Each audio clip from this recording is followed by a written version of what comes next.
toute façon, on était radiés des Jeux Olympiques si on touchait de l'argent. Alors comme ça, c'était réglé. Ah ouais, c'était le truc Coubertin à fond les ballons, là. Donc, l'important, c'était de participer. Et Coubertin, il a quand même dit que les femmes étaient bien à la maison, à la cuisine. Voilà. Alors, moi, j'ai prouvé qu'on n'était pas bien qu'à la cuisine. Et c'est tout.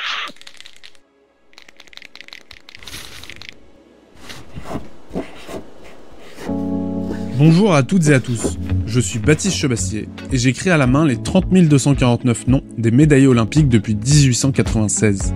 Cette grande fresque fera une fois terminée 130 mètres de long et je rajouterai pendant les Jeux de Paris 2024 les noms des nouveaux médaillés olympiques.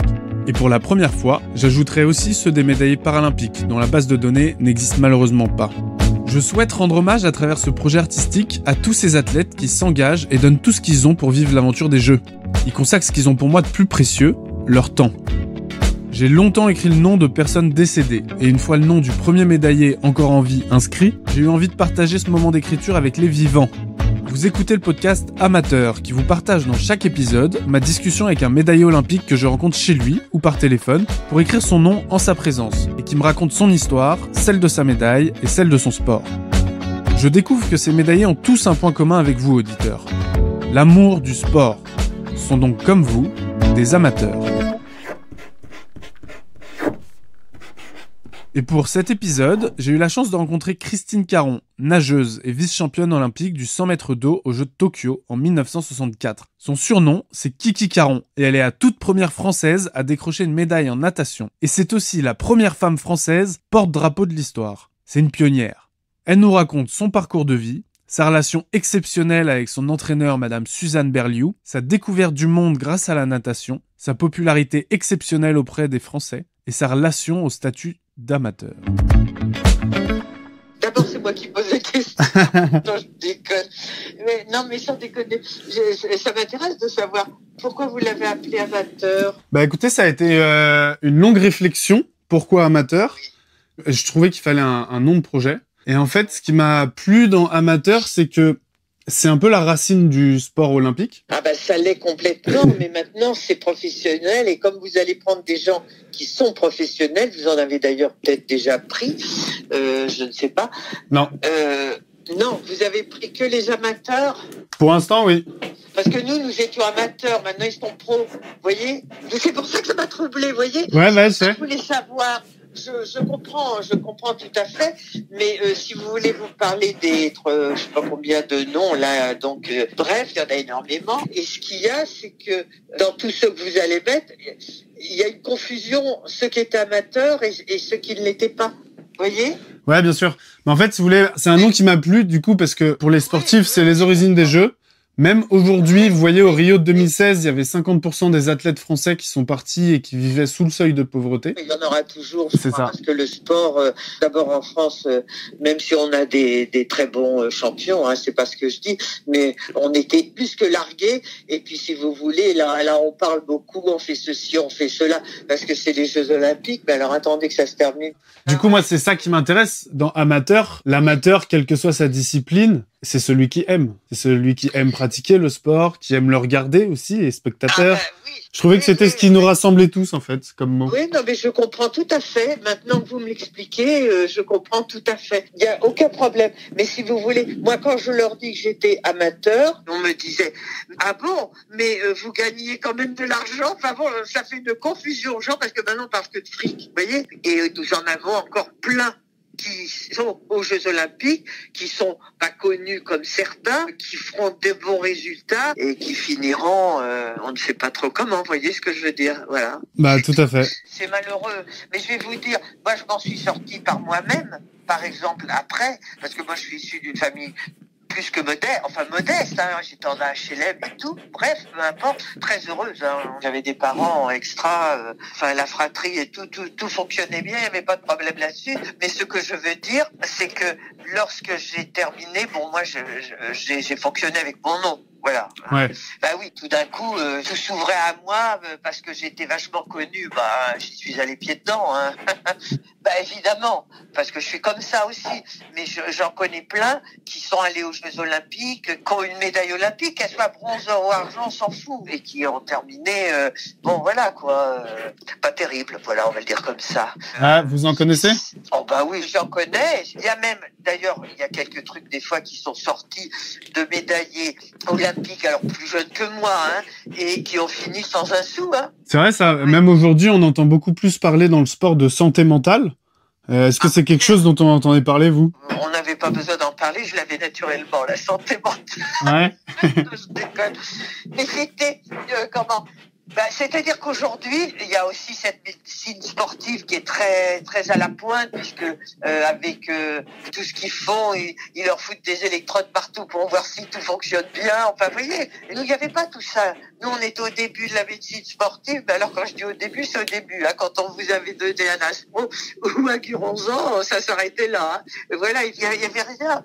Mais bon, pour beaucoup, on faisait ça comme des vrais pros. Hein. C'était de entraînement idem 2 fois par jour, plus l'école, plus tout. Donc voilà.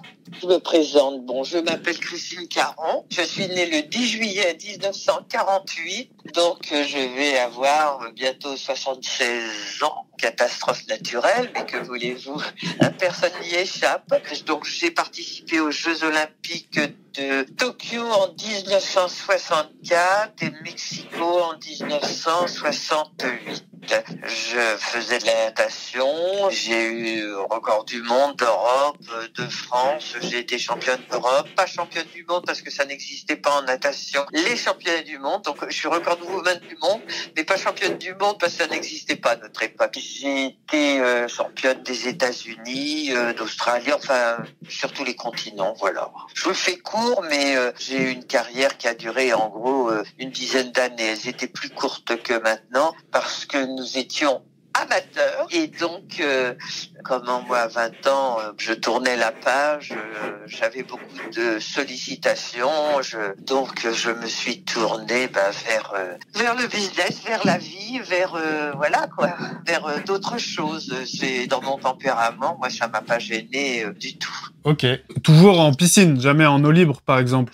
Ah non, ça n'existait pas à notre époque, l'eau libre, aux Jeux Olympiques, tout ça. Ouais. Il y a beaucoup de disciplines maintenant, même en natation, qui existent, alors que tout ça, dans les années 60, n'existait pas. Ouais, il y a eu beaucoup de nouvelles épreuves. De nouvelles épreuves et par exemple l'eau libre, c'était pas aux Jeux Olympiques.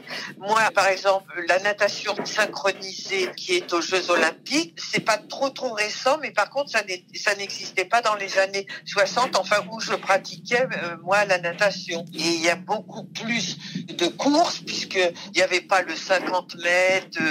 Il n'y avait pas j'avais aussi le record aux 200 mètres d'eau, mais il n'y avait pas de 200 mètres d'eau aux Jeux Olympiques, il n'y avait que le 100 mètres d'eau. Vous voyez, enfin, il y a plein de choses comme ça. Les relais mixtes, tout ça n'existait pas. Ok. D'ailleurs, c'était la première année des Jeux Paralympiques. Oui, mais c'était pas en même temps que nous. Enfin, ça, je m'en souviens pas. Si vous voulez regarder, même là, cette année, ils sont après les Jeux. Vous voyez ce que je veux dire? C'est la deuxième session des Jeux Olympiques. On souffle une semaine ou 15 jours et hop, c'est parti pour les Jeux Paralympiques. Mais si vous voulez, à notre époque, on n'en parlait pas comme maintenant. Voilà, c'est ça. Oui, donc vous connaissiez pas ou vous côtoyiez pas les athlètes paralympiques à ce moment-là? Très sincèrement, non. Non. Alors que j'en connais maintenant, il y a S qui était une nageuse, mais pas que, puisque de toute façon, j'étais allée il y a 3 ans, quand ils sont rentrés de Tokyo, j'étais au Trocadéro avec eux. Donc, oui, donc j'en ai rencontré. Voilà, maintenant. Mais à notre époque, il n'y avait pas tout ça. Il n'y avait pas tout ça. Ouais. C'était l'âge de pierre, très cher. Voyez-vous. Ah complètement. Mais bon, mais fallait faire différent pour essayer de sortir du lot, vous voyez, vraiment. Enfin, nous en natation, c'était ça. Hein. C'était quand même bon. Moi, j'ai été dans un immense club où je suis toujours d'ailleurs, le Racing Club de France. Donc voilà, c'était vraiment ma famille, quoi, ma famille sportive. Avec votre entraîneuse? Ah, mais j'arrive pas à dire entraîneuse. Avec mon entraîneur, absolument, c'était une des rares femmes entraîneurs, enfin femme, et c'était une personne qui avait, je dis c'était parce qu'elle est décédée, elle avait 50 ans de plus que moi, et c'était un grand entraîneur, elle était de renommée mondiale. Ah ouais, ok.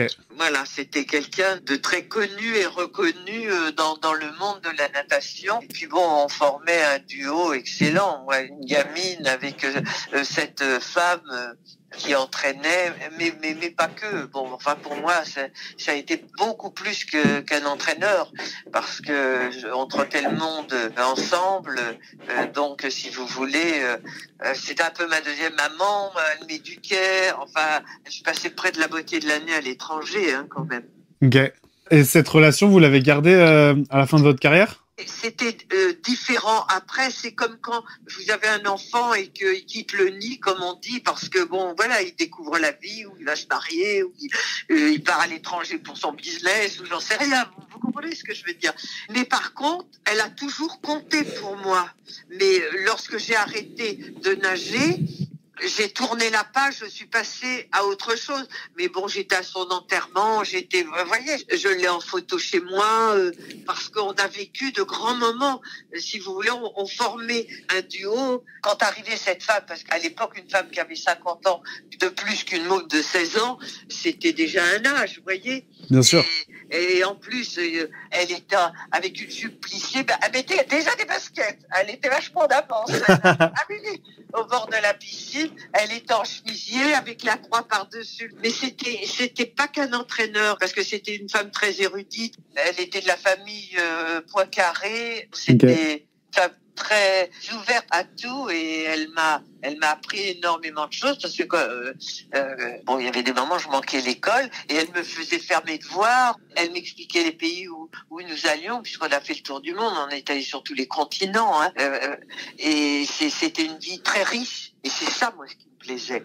Parce que si vous voulez, le sport, pour moi, a toujours été un vecteur de quelque chose. Quand je suis rentrée au racing, j'avais 8 ans et demi, 9 ans. Mais c'est marrant, j'ai toujours su ce que je voulais, moi. Je me suis dit, il va se passer un truc, là. Voilà. Et ben, ça s'est passé. Ah, c'est beau ce que vous dites.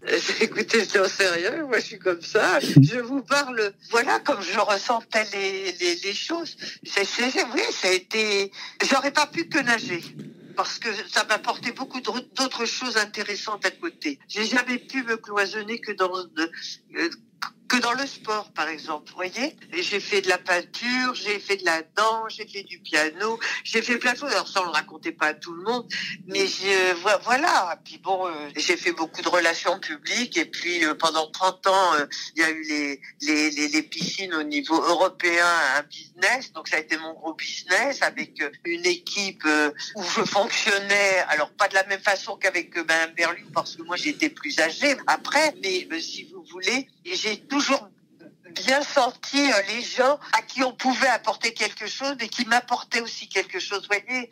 Et je sens bien les choses. Ouais, vous arrivez à trouver des relations gagnant-gagnant? Oui, parce que si vous voulez, on fait pas, enfin entre guillemets, le mot est mal choisi, surtout en ce moment. On peut pas faire la guerre tout seul.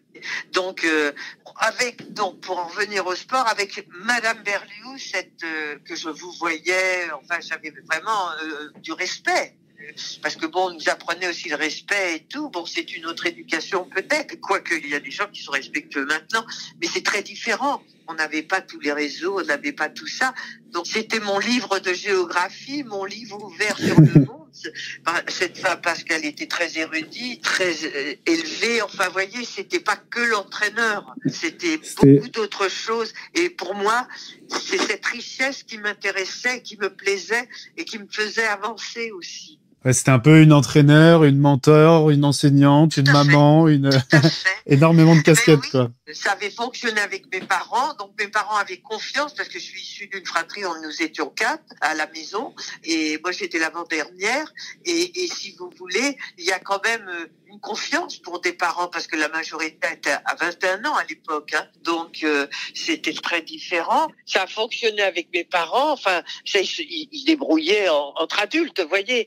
Mais bon, j'avais ce petit noyau qui me protégeait parce que ça a été une gloire immense, hein, quand même. Je pouvais pas sortir dans la rue, hein, tellement j'étais connue. Je recevais des sacs postaux tous les jours de courrier, quand même, hein, du monde entier. J'en reçois encore, hein. C'est fou furieux, cette histoire.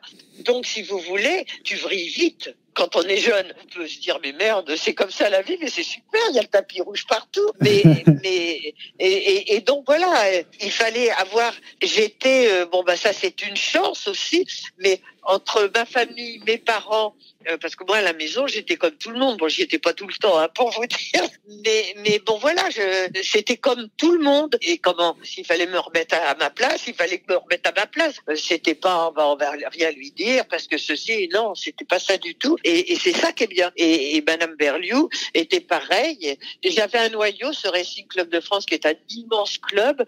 Donc, je suis membre à vie du club.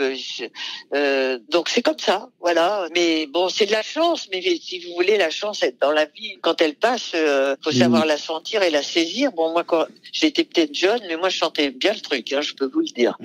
Et puis ça se provoque. Je pense que dès qu'on va dans l'eau, pour la première fois et toutes les autres... c'est déjà qu'on la provoque.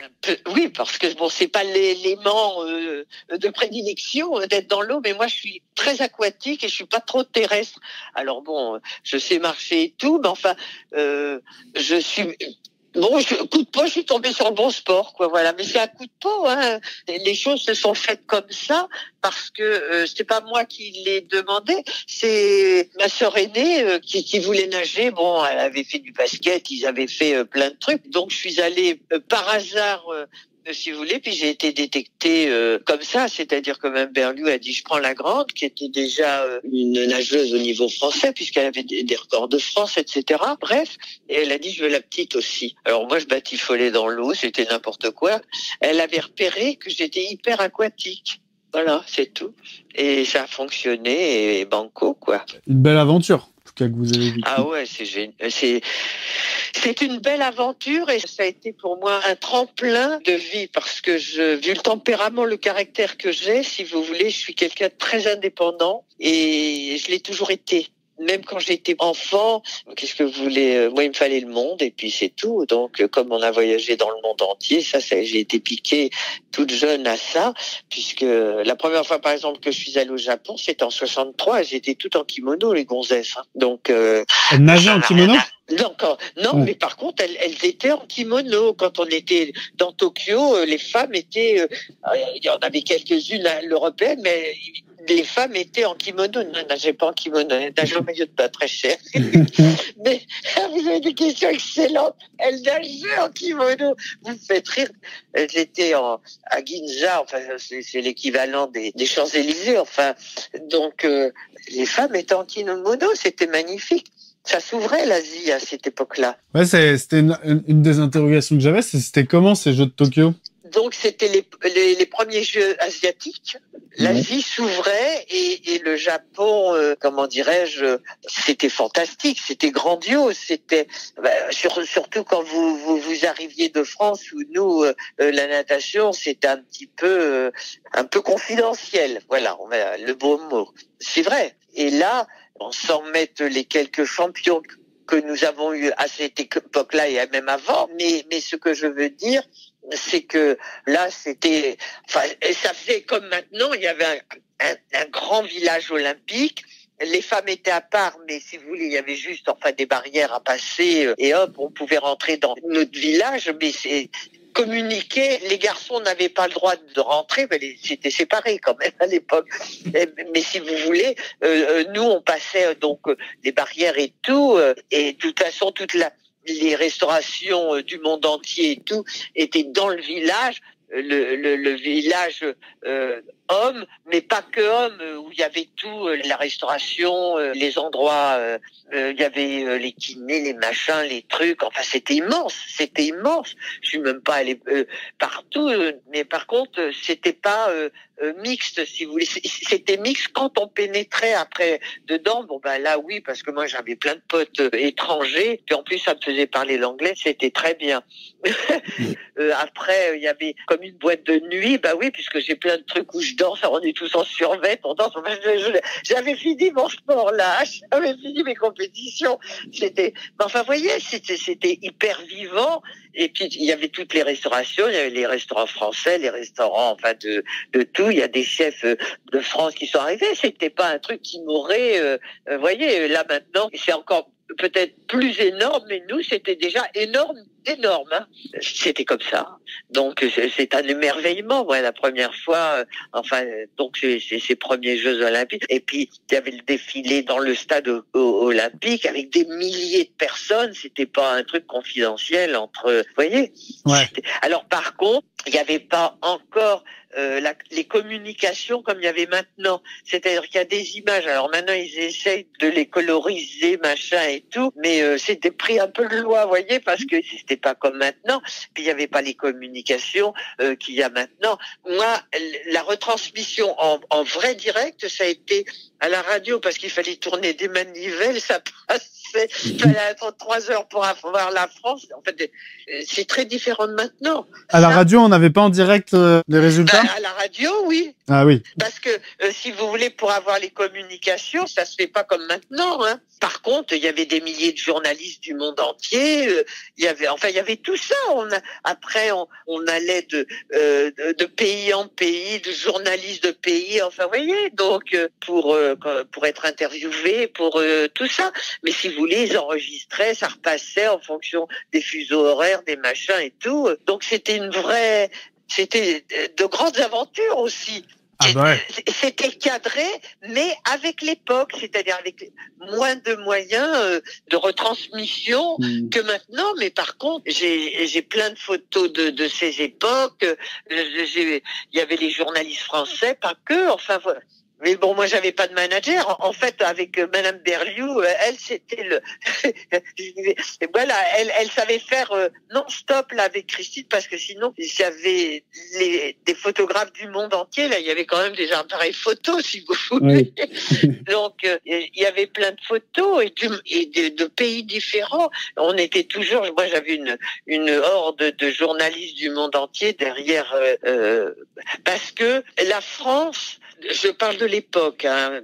Je vous parle donc de ces années, 60. La France était plus reconnue que maintenant. Je ne sais pas comment dire. Vous voyez, le général de Gaulle, moi c'est le général de Gaulle que j'ai rencontré, le premier président de la République. Donc, c'était les 30 Glorieuses. Il faut se remettre dans le contexte. Certes, vous êtes très jeune, mais enfin, vous avez peut-être une petite idée de la guerre, de l'après-guerre, enfin, de 3 choses comme ça quand même. Donc, voilà, moi, mes parents, ils ont connu l'Exode, ils ont connu, ils sont français, mais il y a eu l'Exode. Mon père a fait l'Indochine en tant que marin, enfin, vous voyez. Et donc, c'était les 30 Glorieuses, c'est-à-dire ce qu'on appelle les 30 belles années, de reconstruction après la guerre. C'était vraiment ça. Alors même si moi j'étais gamine, tout s'ouvrait. Mais enfin, j'essaie de vous resituer pourquoi je fonctionne comme je fonctionne. Ouais, non, mais c'est hyper intéressant. Ça n'a rien à voir avec maintenant. Mais très franchement, bon, en dehors, j'aimerais bien avoir quelques années de moins, mais bon, c'est comme ça, on s'en fout. Il paraît que je tiens encore à peu près la route, alors tant mieux. Donc, voilà. Mais ce que je veux dire, c'est que c'était passionnant. Et je trouve que pour ça, je préfère avoir vécu mon époque, même si nous n'étions pas payés, professionnels. Mais enfin, moi, je fonctionnais comme les professionnels de l'époque, si je puis dire. Vous voyez, de toute façon, on était radiés des Jeux Olympiques si on touchait de l'argent. Alors comme ça, c'était réglé. Ah ouais, c'était le truc Coubertin à fond les ballons là. L'important, c'était de participer et bon. Coubertin, il a quand même dit que les femmes étaient bien à la maison, à la cuisine. Voilà. Alors, moi, j'ai prouvé qu'on n'était pas bien qu'à la cuisine et c'est tout. Bah ouais, parce qu'en plus, vous l'avez prouvé, vous avez été la première française porte-drapeau. Oui, et la première femme du sport moderne. Et la première femme du sport moderne? Au monde. Le sport moderne, il a commencé en 60, à Rome, aux Jeux Olympiques de Rome. Parce qu'il y a commencé à y avoir un peu de communication. Certes, c'était pas des directs, mais il y a eu la télé. Avec la télé qui est arrivée, qui a commencé à rentrer timidement dans les foyers, etc. Vous voyez? Mais je parle même pas que de la France. Hein. C'était donc le début des sports modernes, c'est 60, Rome. Moi, j'ai fait 64 et 68. D'ailleurs, je pouvais faire 60 parce que j'avais déjà les minima pour pouvoir, mais ils prenaient pas de mineurs parce que j'avais que 12 ans. Ah oui. Ah, donc à 12 ans, vous étiez déjà dans les meilleurs du monde au moins pour être qualifié. J'avais fait les minima, mais à l'époque, ils prenaient pas de mineurs, enfin d'enfants si jeunes, si vous voulez. Donc voilà, quoi. J'ai battu le record du monde, j'avais 15 ans, et donc à Tokyo, je venais d'avoir mes 16 ans, là. Voilà. Il y a quelque chose qui m'avait étonné, c'est que dans tous les articles de presse, que j'ai un peu lu avant forcément de vous appeler, on parle beaucoup du fait que vous avez été la première femme à porter le drapeau. Et j'ai très peu vu que vous étiez la première médaille en natation féminine. Oui, il y a eu 1 ou 2 médailles, mais dans les années... alors, pas dans le sport moderne, si vous voulez. Moi, du début du sport moderne, donc de ces années 60, je suis la première à avoir eu une médaille. Mais il a fallu attendre, je sais pas, 20 ans au moins pour qu'il y ait une autre médaille. Enfin, j'en sais rien. Alors là, je peux pas vous dire parce que moi, vous savez, quand j'ai lâché l'affaire, je suis passé à autre chose. Donc, je suis un peu nulle sur les noms. Enfin, il y en a que je connais comme ça. Moi, sur la liste, j'ai Catherine Poirot, je crois. Médaille de bronze aux 100 mètres en 1984. Ouh là là, elle nageait en brasse ou un truc comme crawl, non? Brasse, je pense. Oui, mais moi j'ai pu à l'époque. Vous savez, moi, ma vie c'est un livre. Donc il y a des pages, on écrit, pouf, moi je tourne la page et je passe à autre chose.